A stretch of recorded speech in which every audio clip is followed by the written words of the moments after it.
folks, welcome to another episode of What's Steph On. What am I on about today? Well, there are some changes happening with laws around motorcycling in Europe, the UK and America. Not Australia, but as we all know, things eventually get trickled down. Today I thought I'd talk about what these laws are.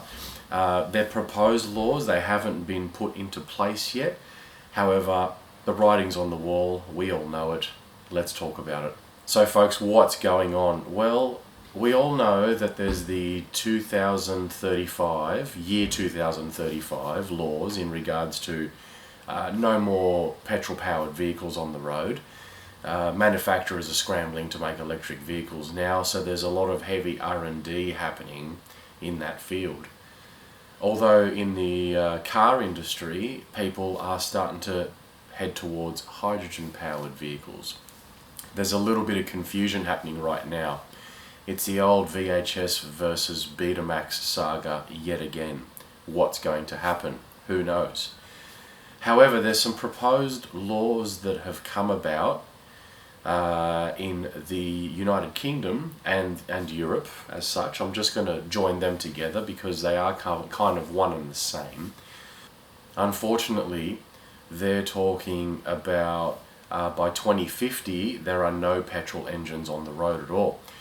What has happened is that this law, even though it's miles and miles away, is actually going to stop the idea of barn finds, classic or older motorcycles that you'll find in a shed somewhere and you will not be allowed to run it, register it, whatever it may be. There might not even be any petrol by then anyway, so who knows.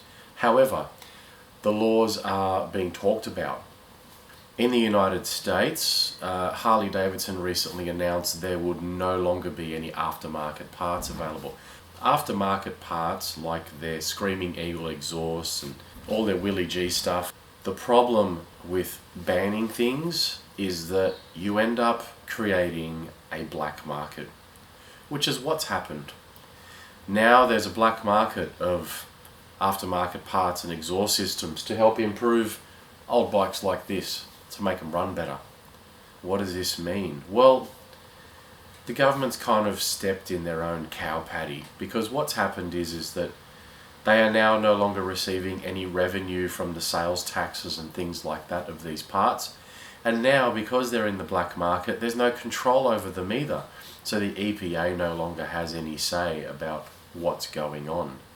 Now you've got countries like Germany, for instance, that have the thing called the TUV, TUV, and the U's got two little dots on there. What does the TUV actually do? Well, you've got aftermarket parts, but they are specifically designed to adhere to certain rules. And yes, they do make the bikes perform better, they make them a little louder, but they're not over the top and obnoxious, and at the end of the day, they're there for the benefit of everyone.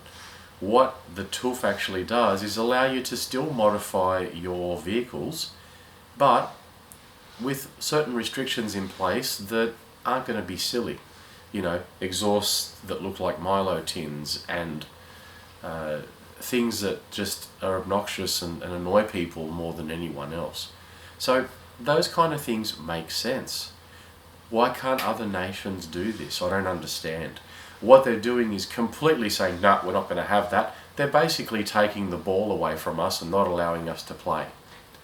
And as such, what happens is that you get a black market, you get an underground market. So that's something to keep in mind about what's going on lately. Now, does it affect us here in Australia? No, not really yet. But what will happen is it will trickle down, because those markets are a lot bigger than what we have here in our country. And as such, what that means is that when those markets are eliminated, we automatically feel the trickle-down effect of that happening. Something to keep in mind for the next 5-10 years and see what's going on. So if you are going to buy some aftermarket parts, now is your chance to do so, and it might be wise to stock up on a few more to profit from them. You may end up selling them for more than what you paid for the whole lot. No one can stop the black market. Thanks for watching.